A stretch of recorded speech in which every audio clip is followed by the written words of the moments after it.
And we are live right here in Windsor, Ontario, folks. Good morning, good afternoon, good evening, whatever it is for you, wherever you are in this great big world. Do not adjust your TV screens. Do not adjust your laptops, your phones, whatever. Don't adjust anything. Maybe adjust your belt, get a little tighter or loose if you just had a big meal. I don't know. My name is Michael John of Michael John Paranormal Ghost Stories. I'm a co-ghost host here with the man next to me. He is the man of the hour, the man of the power. He's too sweet to be sour. He is Dale, High Spirits Quigley.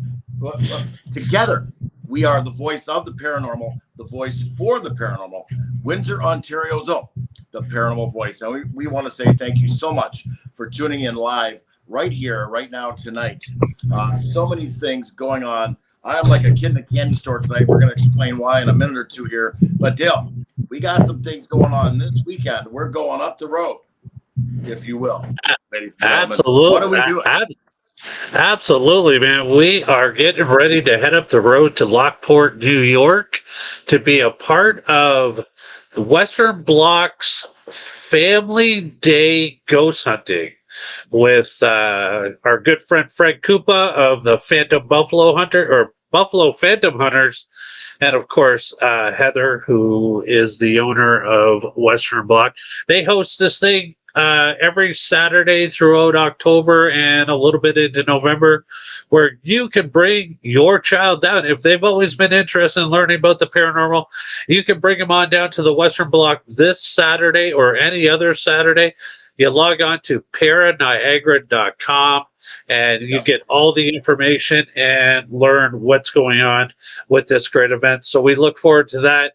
And then just 1 week from today, we are headed off to the great, lovely Connecticut. We are going to the Mohegan Sun Casino, where we are going to be a part of the Warrens Pasma Paranormal Paracon right there at the Mohegan Sun Casino. If you want more details on that, go over to the Warrens Paracon, Supernatural Paracon, and get your tickets. We are going to be there live, so come on down, say hi to us. Hey, tell us your ghost story. Maybe we'll just put you on the air live so you can be a part of the show as well. So yeah, that's what's going on right now. I look forward to everything. Also, folks, don't forget my good buddy over there, Michael John. He's got his book out, folks. So don't forget, get yourselves over to Amazon.com and make sure you get yourself a copy of his book.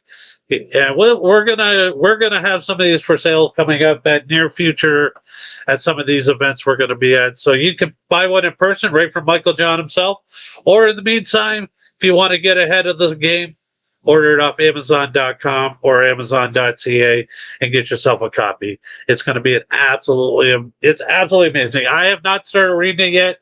I've got one book I'm trying to finish up, but I'll guarantee you I'm looking forward to this one. So I'm so happy for you, brother. It's exciting. You have a book out on the road. So yeah, everybody get over there. Get yourself a copy of this book.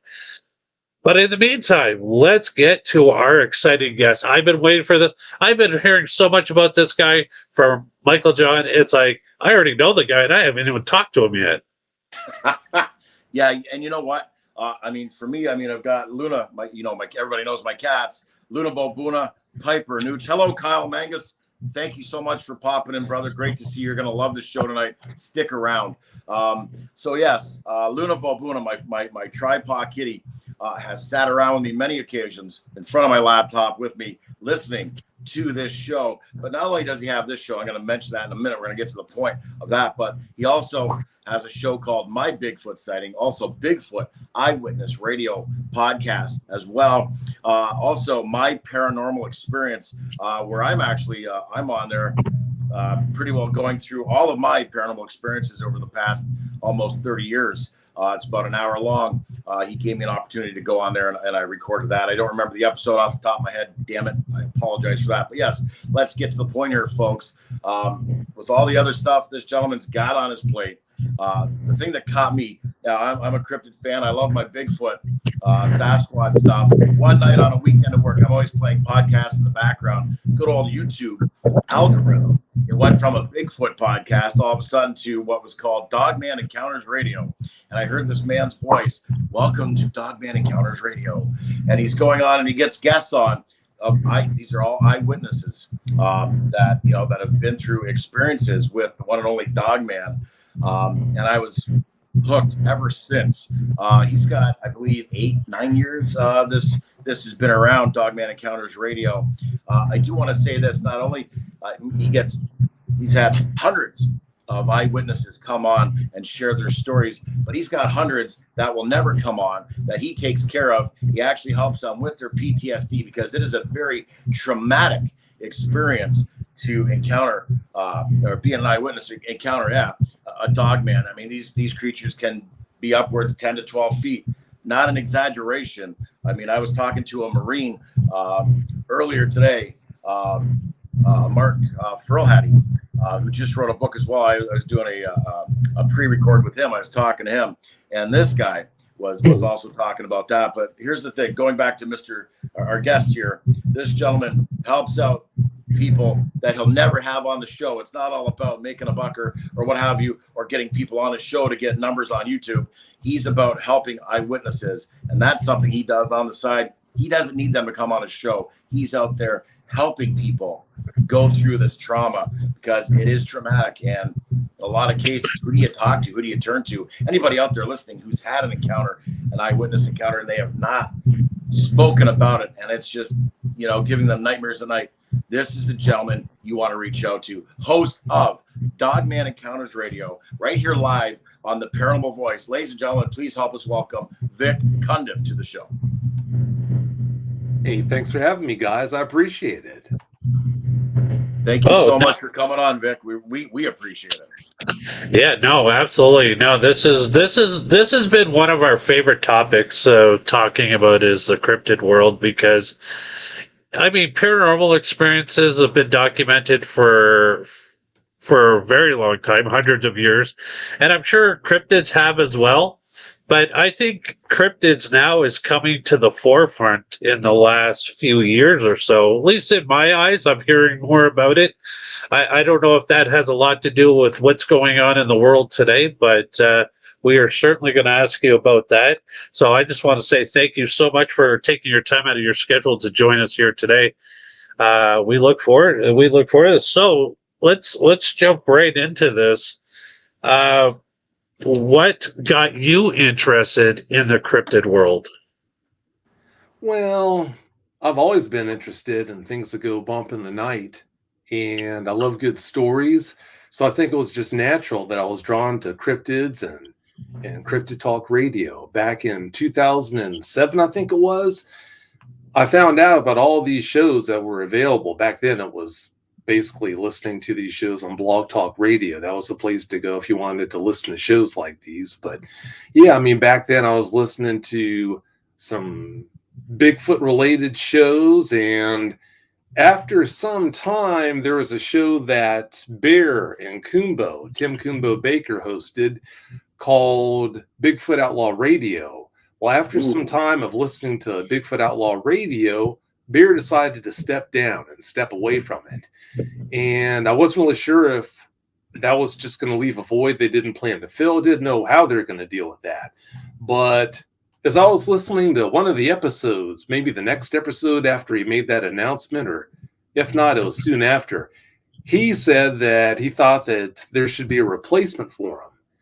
And I was wondering when I heard him say that, who they're going to pick to bring on the show as another host.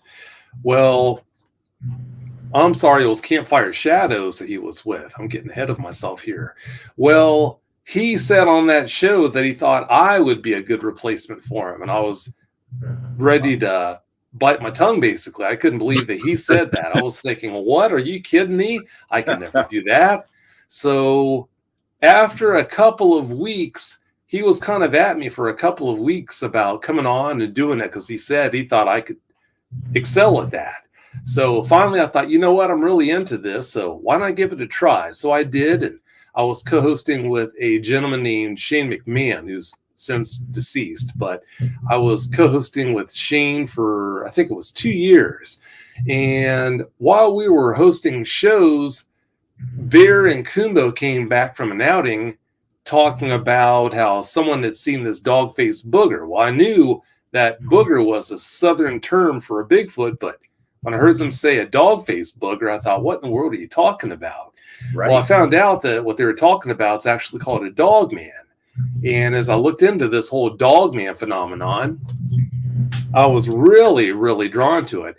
I was initially really drawn to the whole Sasquatch phenomenon, but what drew me to the Sasquatch phenomenon, it was multiplied by a factor of 10 or more when it came to this whole Dogman phenomenon, because they were more frightening, they were more interesting to me, and I just was more drawn to them naturally. Well, I got to thinking about it. I thought, you know what, if you have an encounter with one of these guys, it's almost always going to be a lot more traumatic than if you have an encounter with the Sasquatch. And if you have a Sasquatch encounter, you can almost go to your corner grocery store and find someone to talk with about it. But if you have an encounter with one of these guys, where do you go?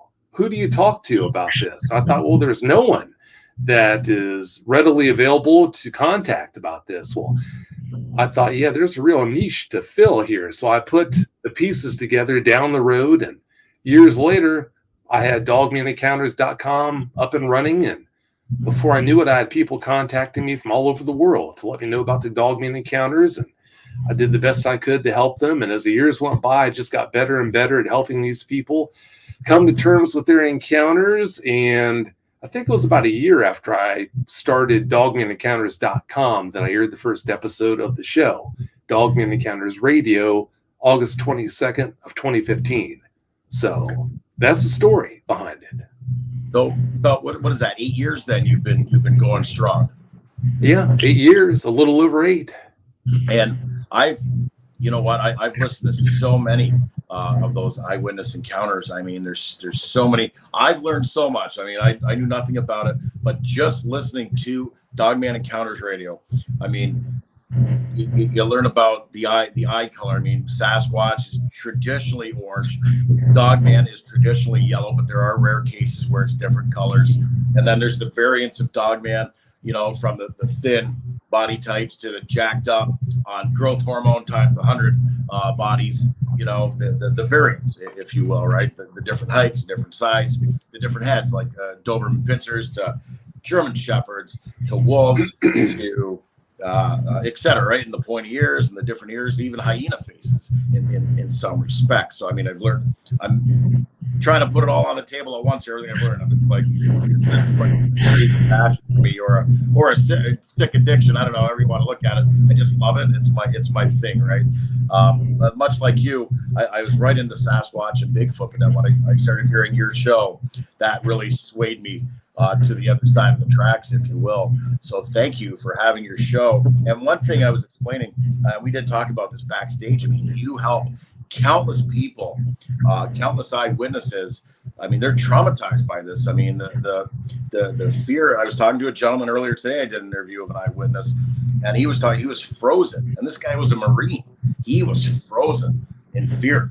He didn't know what he was looking at. He said this Dogman was between 8 and 10 feet tall, which is another common thing. The size is ridiculously scary, you know. And if you could, I mean, let's talk about the variants for a bit. I mean, can you break those apart for us, please?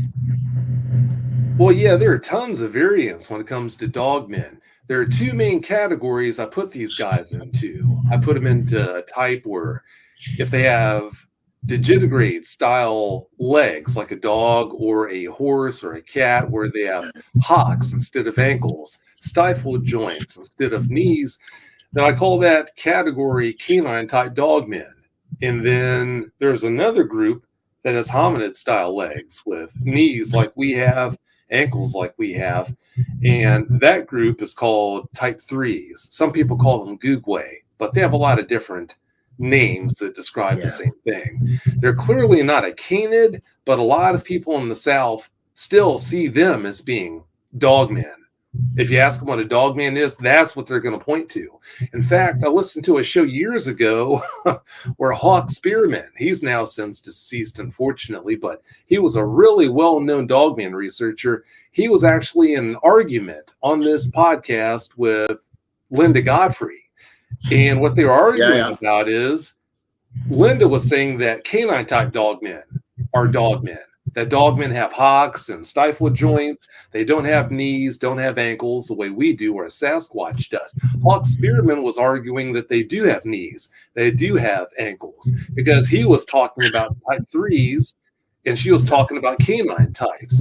Well, yeah, like I said, in the South, a lot of people think that when they hear the name, the appellation dogman, they think about Gugwe. They think about type 3s, not canine type dogmen. So, yeah, I don't know what type 3s are. I can tell you what they're not, though. They're definitely not a canid, even though a lot of people see them as being dogmen and call them dogmen or consider them to be dogmen. They're clearly not canids. So, yeah, I can't tell you what they are. I can only tell you what they're not.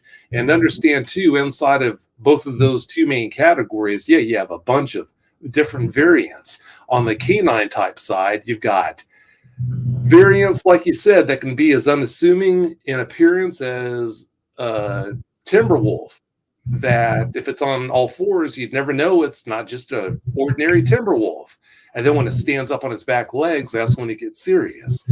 But then you have other variants that kind of climb the scale and go all the way up to the point and severity of looking like a werewolf out of your worst nightmare. And then on the type 3 side, you've got a variant. You have variants that look like, one of them looks like a kind of a skinny version of a Sasquatch that has claws and sharp teeth and a muzzle, kind of has like a baboonish type head. Another variant of type 3s looks pretty similar to that werewolf from An American Werewolf in London, but it still has hominid style legs. But yeah, you've got another style that looks like the Beast of Seven Shoots. It looks like a Sasquatch, and you wouldn't really know that it's not a Sasquatch if it didn't have a muzzle and claws on the tips of its fingers and on its toes. So yeah, each category has several variants. There are a lot more variants to each category than that. I just kind of hit the high points. I mean, for canine types, you have hyena versions, you have what some people call soldier versions with the oversized heads. So yeah, I mean, it goes on and on and on. Wow, it's mind-blowing to know that there's just that many different species that are out there. Now, just before we get started, we had a few more people pop on here. Just want to say a quick hello to Chris Valentino, Kim Sage. Thank you for joining us tonight. Oh, Kim. Thank you. So with the Dogman creatures as well, I mean, we hear that the Bigfoots are like interdimensional type of creatures. Now, would a Dogman be the same type? Like, are they able to have those capabilities as a Bigfoot as well? Well, there really isn't a lack of credible eyewitnesses who have come forward and told me about watching a Dogman come through a portal. They've seen them just wink out of existence and just disappear. So apparently they can do things similar to what Sasquatch reported doing. I don't know what that's all about, but I mean, there have been tons of eyewitnesses over the years who have reported that sort of thing. Yeah, I mean, as far as the show goes, Dogman Encounters, to touch on what you were saying earlier, Mike, we're up to 483 episodes. I guess tomorrow night's going to be episode 484. But awesome. I've literally spoken with thousands and thousands of Dogman eyewitnesses. So, yeah, what does that tell you about the number of eyewitnesses I've been exposed to over the years? Well, yeah, that's why when I say that a lot of credible eyewitnesses have come forward to report things like that, I mean, a lot of them have reported seeing things like that coming through portals and whatnot. So I'm not really sure what to make of it. There just might be a supernatural element to these guys. There is definitely no lack of evidence pointing towards that, but you also have quite a few eyewitnesses, most eyewitnesses, in fact, never report ever seeing anything like that, anything out of the ordinary, other than the fact that they've got this Dogman in their face. I just want to say hi real quick on the side. I see from the North American Dogman Project is Shane Michael Crisp, who is a friend of ours. Great interview we had earlier a few months back. So hello to Shane. Thank you for joining us. I want to ask you this, Vic. I mean, one of the many. I mean, how long have Dogman been around? I mean, that's a question that I've heard different answers for. I want to just get your opinion on that, of course. Well, I wouldn't be surprised if they predate us, but all I can do as far as that question goes is just guess about that. I mean, there's no way to know for sure about that, but I can tell you this: there are a lot of people who they put it out there that they think that Dogmen are a government. They're produced by the government in the test tube. And some Dogmen today might be, but how do you explain all the sightings that go way back before we'd had any chance of doing such a thing as creating a creature out of a test tube? I mean, in 1853 in Wexford County, Michigan, that's the first documented encounter with the Dogman. You're going to tell me back in 1853 that we had the ability as a human race to make a Dogman in a test tube? No way. So, yeah, it's clear that these guys, they definitely have been around much longer than we ever had the opportunity or the knowledge, the ability to make these guys in a laboratory. So what's interesting, I mean, going back, like, I mean, it's funny, in my younger years, I don't know why I was always drawn to this individual god, if you will, as they call it, the Egyptian gods, Anubis. You know? Oh, sure. I think back then, I mean, that, and the Egyptians are telling us the tale. Let's go that far back, right? As far as history goes. I mean, and even hieroglyphs, I believe there are some paintings, whatever, etc., on walls, cave walls. I mean, there's Dogman or even Sasquatch or other giants, if you will. Maybe that's a whole other topic, but it predates us, I believe. Like you're saying, is my point of bringing it up, of course. Now, let's say, so 1887, Wexford County. Now, okay, this is what I've asked other Dogmen experiencers as well, or people that know the topic quite well. Now, when you're out there in the field or in a forest, you're out traipsing around thinking you're going to find Dogman. What would you look for? I mean, Sasquatch has certain things like, you know, breaking tree branches in a certain way or lining up branches together or their nests, etc. You know, obviously Dogman's not knocking on trees like a Sasquatch would, but I mean, is there anything that, you know, aside from even an odd piece of scat or something that doesn't look like the average animal out there, if you will, what would you look for to find Dogman? Dare you do that? See, that's the thing, Mike. I'm not a Dogman researcher. I don't go out into the woods and look for them. But then again, I mean, trying to find time to do things like that, I mean, I'm just married to my job. I produce 4 podcasts, and as you guys know, you do this. That means you have to find guests for 4 podcasts every week. You have to line up guests for all 4 podcasts every week. You have to record the shows, 4 separate shows every week, and then you have to prep those shows for YouTube and the podcast version. Prep 4 shows, 2 versions of each of those 4 shows every week. And on top of that, a never-ending stream of Dogman eyewitnesses contacting me who need help. They take precedent over all of that.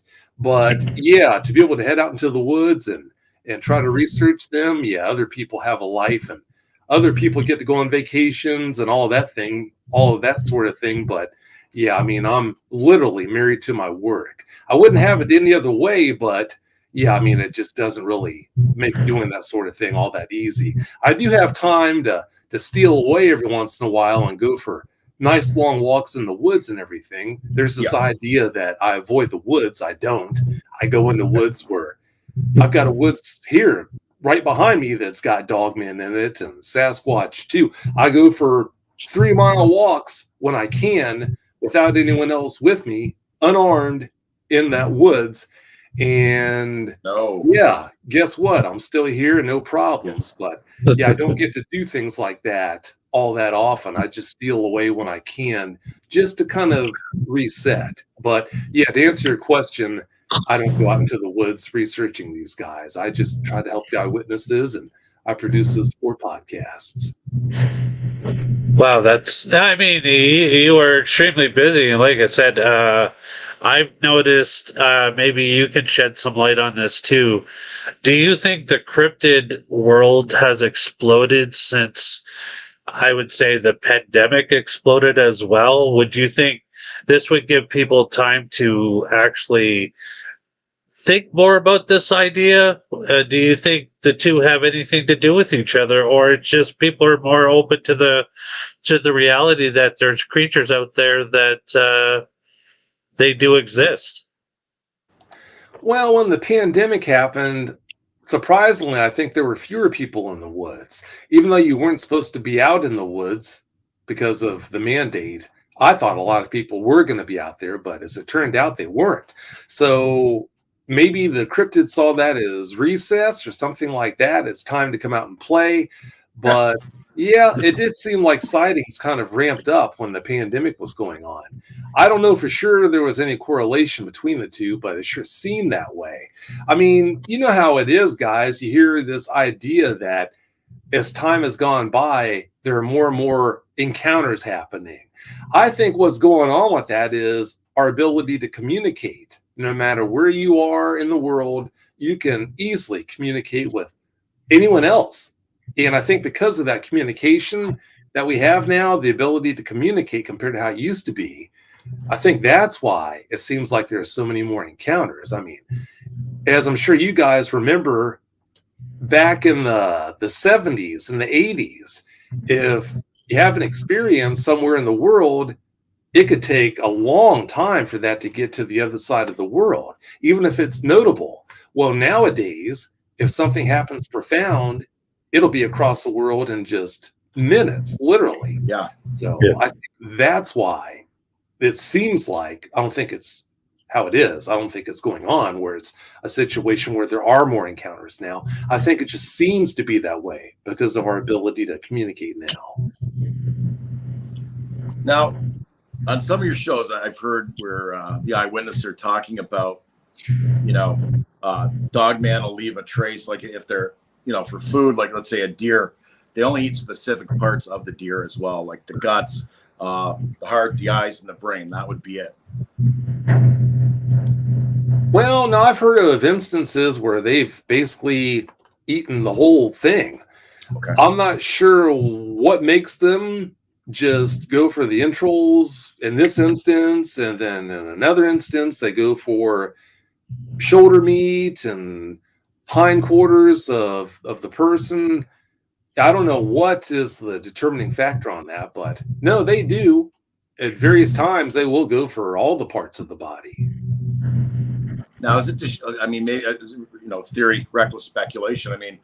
Is it to show their intelligence? The parts I'm describing, that's the highest part of, protein wise. That's the highest protein areas in an animal. I'm not a hunter. Again, I'm hearing things from podcasts and stuff. That's how I'm learning. I'm a better listener than a reader, if that makes sense. But that's what I'm hearing about that. Anyways, so we're in Windsor, Ontario. Okay, we're right across from Detroit, Michigan, and there's sightings all over the world. It seems pretty much now, or pretty darn close. But what is the nearest encounter that you've ever heard of? In our area, the best you can, anyway, in Canada or Ontario. Well, when you speak with so many eyewitnesses from all over the world, it just blurs together as far as where these encounters happen. But I'd swear I've spoken with several people who had encounters in Windsor itself. So, yeah, really close. Wow. Yeah, That's it. I'm moving out of Windsor now. I'm gonna go find some place. I'm gonna go find a bigger city to live in. Well, I should modify that by telling you that Dogmen are normally going to be bigger up north, up in Canada. You probably don't want to hear that, do you? No. Well, you know what? We're so far from the north. Yeah, they can be as big as they want up there because I'm not worried about them trekking all the way down to the most southern part of Canada. So I'm okay with that. We are traveling up that way at some point. October of next year, I believe, we're going up to the Thunder Bay area. We've been we're working on some details about that. But yeah, no. But so. Just lost my train of thought thinking that there was actually a sighting somewhere close to where I live. I mean, I probably would be okay with a Bigfoot sighting or something like that. Oh, that's it. That's what I wanted to you've probably seen this video over the last, I think it's been out for about a week now. The Bigfoot in Colorado. Could we just pick your brain about that for a second and get your thoughts on that video? Sure.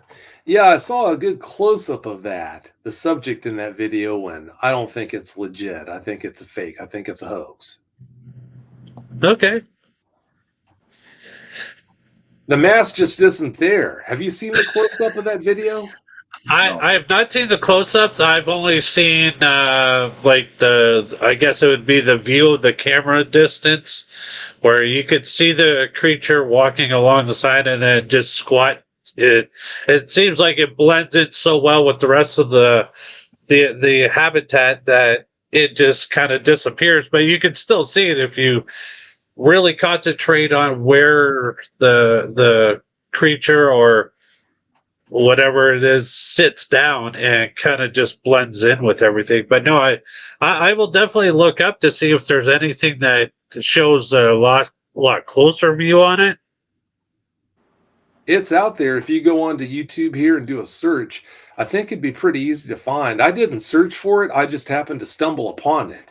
And then that's how I was able to watch it. But yeah, I mean, if you see a subject in a video that looks like a person could be wearing a costume, then that's no Sasquatch. If it's a legitimate Sasquatch, you're going to see, okay, yeah, there's no way that any man could be in a costume. It's just too wide. So yeah, you look at the subject in that video and the close-up, and it could be a person in there. And also just the proportions, they just don't look right for it to be a Sasquatch. I mean, Sasquatch, you're going to notice a disproportionate length to their forearms compared to their upper arms. The upper arms are definitely shorter in proportion to, if you look at a human's arms, okay, yeah, the forearms are pretty close to the same length as the upper arms. But for a Sasquatch, the forearms are going to definitely clearly be longer than their upper arms. If you look at the subject in that video, they look pretty even. And that's another thing that tells me that I don't believe it's a legitimate Sasquatch. No, I mean, you know what, and it's just one of those. It's really good to come from somebody like yourself who, this is kind of your life. You're out there, you're talking to people, so you kind of get a lot of the more descriptives and the more accurate details of what a Bigfoot would look like compared to, like you said, somebody in a costume. Yeah, I mean, because you're not going to buy a Bigfoot costume that's form-fitting, because obviously nobody is that built and stands 10 feet tall to begin with. So, I mean, anything but that you would definitely be able to tell the difference between, but to an amateur, somebody who knows nothing about Bigfoot and that is out in public, because like another thing too, you see a lot of Bigfoot footages popping up on YouTube everywhere. Oh yeah, you do. Yeah, every time you turn around, there's more footage popping up.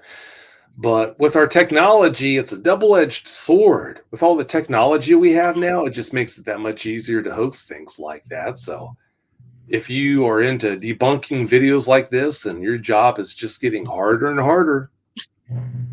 People are getting good. Yeah. Yeah. Oh, yeah. So, I mean, all the AI pictures out. Yeah. Pictures never really have done anything for me either. People will contact me. Hey, Vic, I've got a picture I want to send you. Well, if it's going to do something for you, then if I have time, I'll take a look at it, but it's not going to do anything for me. They, in a lot of cases, almost act like I'm going to get excited. Ooh, a new picture to look at, huh? Well, I mean, it just doesn't really move the needle for me. It's nice of them to want to share the pictures with me, but yeah, the pictures just don't do anything. Right. I think We I got saw a question. yeah, Chris Valentino asked the question, is there any sightings in Tennessee?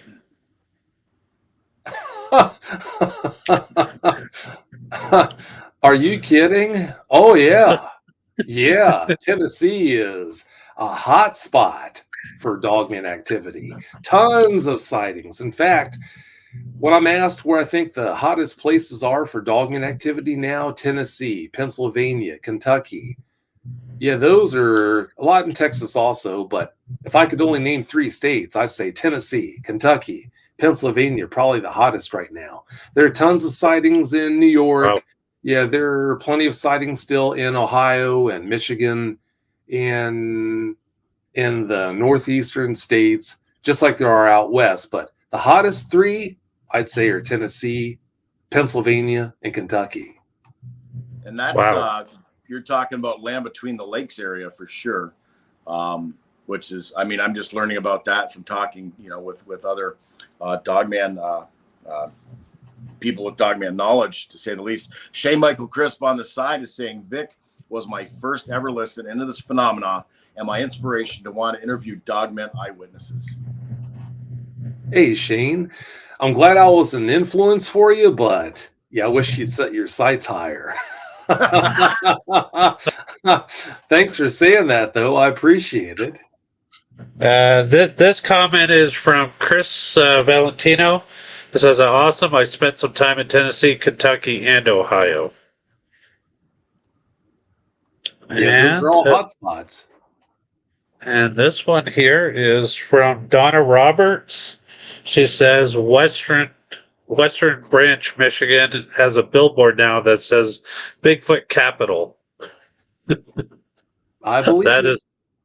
Oh, yeah, you know what? We spent a lot of time in Michigan, so yeah, especially up in the Upper Peninsula area. There's a lot. I mean, that's where I heard about my first Dogman story, was going up there and talking to the people at the convention up that way, was talking about the Bigfoot sightings up in the UP of Michigan there. Sault Ste. Marie, Michigan, to be specific, right, Dale? Yep. Yeah, you think about that area up there in the UP, it's a perfect spot, perfect habitat for pretty much any cryptid. I was talking, we had Chatan Noir on here, and she's like a walking, talking book of knowledge when it comes to cryptids. And one of her things, and so now going back to you saying you've heard a few eyewitness encounters here in Windsor. One thing I learned from her is, if there's tree lines, look for, is there a food source? Deer, is there water? We got lots of that here. So definitely makes sense now, that you're saying that. And the gentleman I interviewed earlier today also said that there was eyewitness reports around this area. He didn't specify Windsor, but he mentioned the area that, careful what you wish for, you might get it, kind of thing. So again, I got to go back to that. It's pretty interesting. I mean, do I really want to run into one? I don't know. From what I'm hearing, probably not. But I mean, there's that crazy intrigue that I have, like most of us do, that passion. We're all going down that rabbit hole, like Shane Michael Crisp and many others here. It's a phenomena that's just mind blowing. As cool as Sasquatch and Bigfoot is, with all due respect to those cryptids and the other ones, Dogman seems to be the king for me, anyways. With all the stories and stuff, it's really brought me down a rabbit hole. Now, relating to eyewitness accounts and stories, whatnot. I mean, what would be the craziest sighting you've ever heard, like that you can share with us anyway? Wow. Well, like I said, after having thousands of encounters shared with me over the years, they tend to kind of run together. It's hard to pick one out. Sure. All I can do is just maybe pick one out that that kind of stands out more than the average one as far as intensity would go. There was a woman who worked as a security guard in, I think it was Northern Oregon, and she worked at this lumber mill where there was another guy who normally worked third shift with her. The mill was open for first and second shifts, but there wasn't any third shift there. They would close and shut up for the night.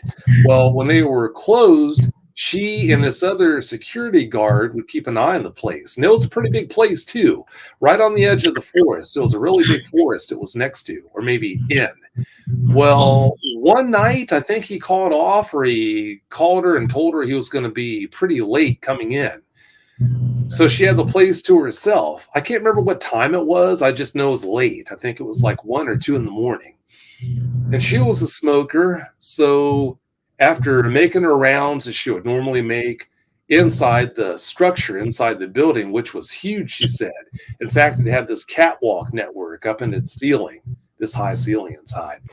Well, she went out back and was leaning up against the wall, she said, smoking a cigarette and just looking around, passing time, when I can't remember how she realized it, but she came to the realization that she wasn't alone. Somehow she realized that there was a Dogman around, and she wound up running into the building. She had left the door open, a man door you could walk through. She had left that man door open and just went running into the man door and slammed it behind her. And she was just panicked, thinking, okay, where can I hide? Where can I hide? Well, up ahead, she could see the stairs for the catwalk. So she went running up the catwalk steps and then got up onto the landing, the network up in the ceiling of the catwalk structure. And she just ran and tried to hide up there. Well, I think she said she could feel and hear the steps banging as this Dogman was coming up the steps. It had seen her run up them. And when she heard and felt that, she bolted and went down another set of steps. I think that was closer to the office. Well, she went down the steps, went into the door that led to the offices, and there was this break room that wasn't too far inside that door.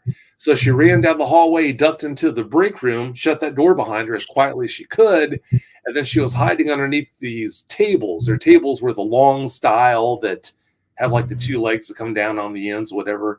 Well, she was hiding under one of those tables, and it seemed like forever that she was hiding under them, just listening for any cue that the Dogman might have been out there in the hallway. Well, with the way this room was set up, I think there were 2 large picture windows on one of the walls. Well, finally she got up the courage to peek up and over the table she was hiding under to see if the Dogman was there. And unfortunately it was. It was a really big Dogman that was standing there staring at her through the window, this big picture window, as she was peeking up over the table, and standing right next to it was a smaller Dogman. So something happened. I can't remember what happened, but she wound up bolting out of that break room and went running out into the front parking lot. And that coworker had just gotten there. The guy that was another security guard that was supposed to show up late, he had just gotten there. So she bolted over to his car and was talking a million miles a minute, telling him what had happened and everything. And I'm sure he thought that she was crazy. But yeah, she had him watch her get into her truck and she left. And I don't blame her for not going back. That was it. Oh my God. So there was 2 of them. Yeah, there was 2 of them, a bigger one and a smaller one. And I'm sure even the smaller one wasn't that small. No, not at all. I can't remember how big she said each one of those guys were, but they had these piercing amber eyes, and they were just staring holes through her when she looked up over the table. And yeah, that really, really shook her up. I never brought her on the show. I just spoke with her about her encounter, and I tried to talk her off the ledge because she was in pretty bad shape, understandably so. But yeah, you just really have to feel for these people. You really do. And when you talk with people like that, who've had the worlds turned upside down by these experiences, it's really rough when I see all these people who listen to Dogman encounters and they kind of see it as a fad, and it's like, okay, I see them say in their comments that they leave for the show, I can't wait to, or I wish I had a Dogman encounter myself. Yeah. Well, this isn't fun and games, people. I mean, these experiences ruin lives. They really do. This is no joke. So be careful what you wish for. I wish I could say that I haven't had a Dogman researcher contact me beside themselves because they went out to research Dogmen in their home, and one followed them back to their home. So now, Vic, I've got a Dogman that followed me home, and I don't know what to do. What do? I need help. Well, I mean, that's kind of turnabout there. Turnabout is fair play. Be careful what you wish for, because if it's turned around on you, what are you going to do? Great message. I mean, here I am. I'm listening, going, yeah, I do like the stories. Maybe I don't need to worry about it that much, other than just enjoy the stories. I can't imagine for you. I mean, to listen to these people and help them like you do, that must have some sort of an impact on you yourself at some point. Oh, I don't have Dogman nightmares. I feel so lucky. I feel so blessed to be in a position to be able to help these people. I really do. And a twist on your question there, recently I did another show, and one of the first questions they asked me was something about, do I like Dogmen? And I told them, I said, no, I hate Dogmen. I can't stand Dogmen for what they do. Now, I'm sure it's a small portion of them that go out of the way to terrify people. I'm sure most of these guys, they don't try to have interactions with people, but I mean, you can only speak with so many people who have had traumatic experiences with these guys that didn't need to happen before you do start to hate these guys. I mean, when you talk with someone who's in their 50s and their 60s, who until they had their experience, they really had it together. I mean, everything was in order in their lives. And then now you're talking to this guy. Now you're talking to this lady who's, again, in their 50s and their 60s, who literally, it's like talking with a 5-year-old who heard a sound under their bed in the middle of the night, decided to lean over the edge of the bed and look underneath, and came nose to nose with the boogeyman. I mean, it sounds like they're sitting on a paint shaker talking to you. I mean, an adult sounding like they're sitting on a paint shaker talking to you. Their life has been ruined because of this experience. How can you like Dogmen after going through that so many times, hearing that from so many eyewitnesses? It really is horrible what these guys do. Right. And it really hearing that, Vic, really puts it into perspective. I mean, for me being a listener right now, and everybody watching, and they're going to watch the replay up the road. I mean, that really puts it in perspective when you explain it like that. So thank you, and thank you for what you do for all these eyewitnesses. I can't imagine. I mean, when you explain it as a sense of a 50-year-old or a 60-year-old, literally, like as you said, on a paint shaker telling their story. I mean, that's hard to hear. I mean, I feel terrible to hear that, honestly. That's too bad. That is too bad. Oh, it is. Yeah, crying, sobbing is just, it really makes you so mad that they were made to bear that. I mean, shame on that Dogman that did this or did that to affect them that way. It's just horrible. It really is.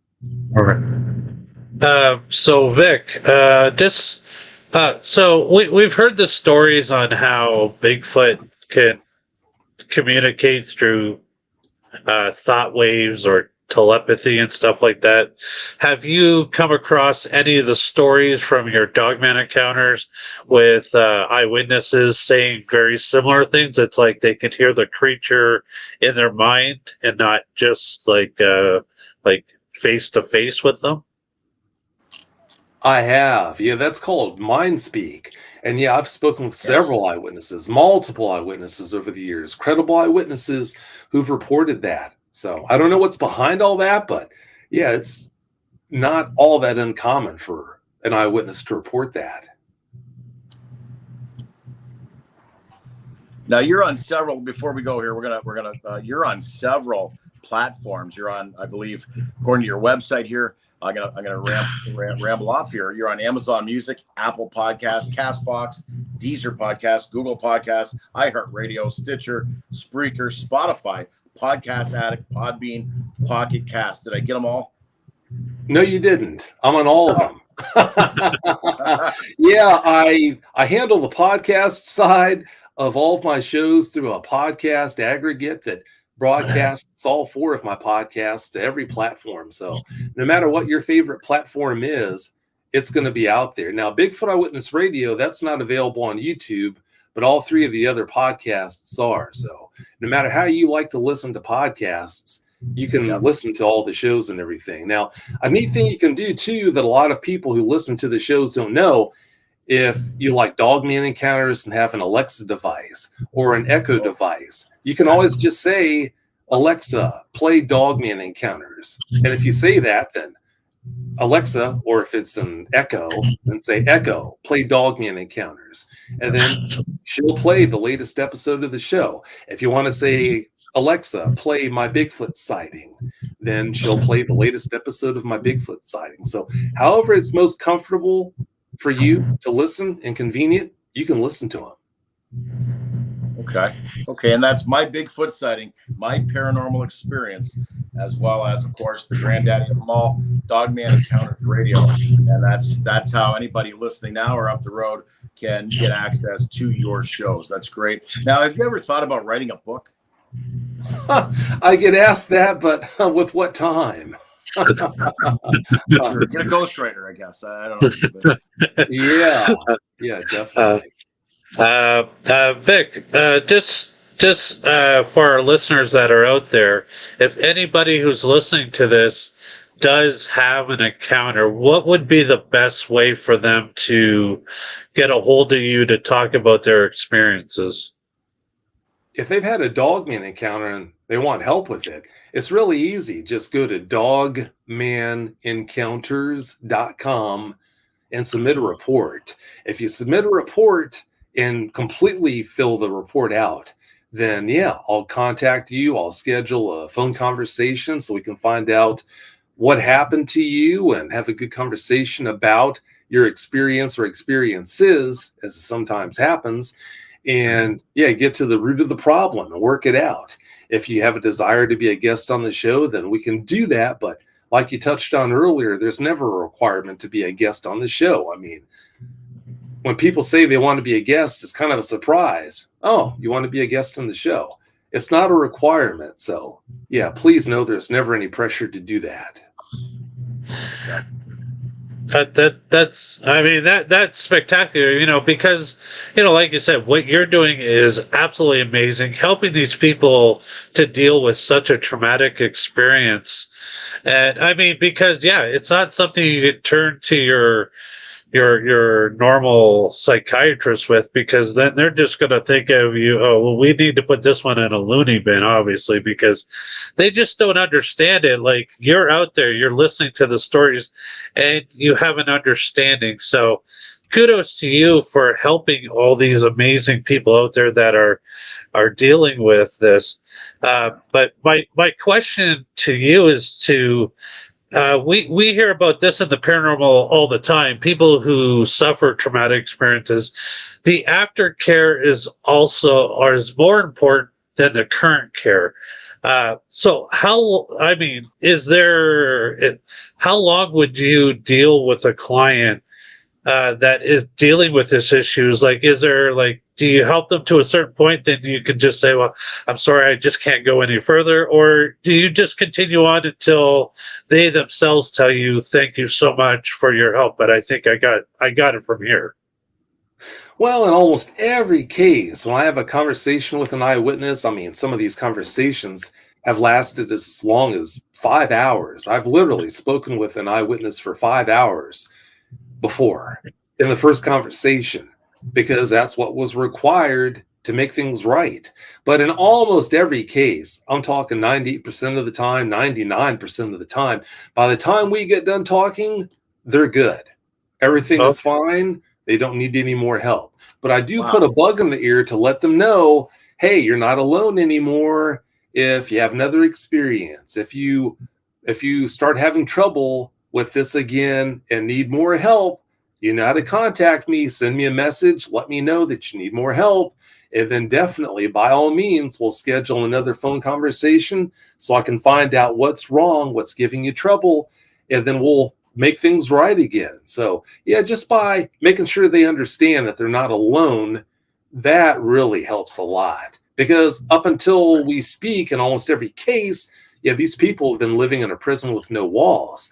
I mean, some of the people who don't put too much thought into this, I've heard them say countless times, well, they could just seek out professional help. Well, you can't go to a psychiatrist about this, like you just touched on. They're not going to believe you. So, yeah, what do? You're just kind of left to deal with this by yourself. So I just try to address that. Wow. Well, you know what? I can't believe the hour's gone by. Oh my God, my light just went out. All right, my computer just died. That's interesting. Hold on, let me get a light real quick. Sorry. 30 seconds. Vic. All right, we're back. Sorry about that. I just want to say thank you so much for your time, Vic. Very knowledgeable hour for sure. I learned a lot more about, the background as far as, what you deal with and what you do for so many people. I tip my hat to you. Thank you so much for doing that. Please keep going with your Dogman Encounters radio. For everybody out there, if you didn't hear it already, dogmanencounters.com is how you can reach out to Vic. If you are an eyewitness, you've had an encounter and you haven't spoken to anyone and you need some help, reach out to Vic Cundiff. Again, dogmanencounters.com and submit a report, and he can help you out right there when he can. Of course, thank you so much again to the entire creeps, freaks, and weirdos that make up the TPV Nation. We can't do these shows without awesome fans like yourself from day one to all of you day right now. And of course, awesome guests like Vic Cundiff right here, right now. We will see you all on the other side, of course. But in the meantime and in between time, happy hauntings. Happy hauntings.